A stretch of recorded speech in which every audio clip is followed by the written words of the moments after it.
Kwa nini mtu ndani hawezi kusikika vizuri akiwa kwa ndani, hawezi kusikia ile sauti inayotoka nje? Why? What's the reason? The reason is because of the critical angle. It's very small, so that more are just reflected.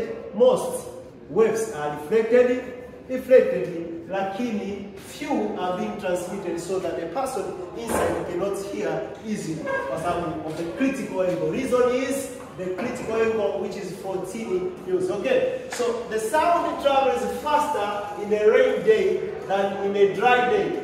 Does it imply that the speed of sound is in moist hydrogen is greater than in dry hydrogen? Most of the students first to explain this value. Most of the students first to explain about this thing. So angalia hapa. Wanafunzi wengi wakiambiwa kwamba wewe, kwa nini sauti inasikika vizuri sana wakati wa mvua kuliko wakati ambapo hamna mvua? Kama sasa hivi in dry condition, wanashindwa kuelezea. Yaani angalia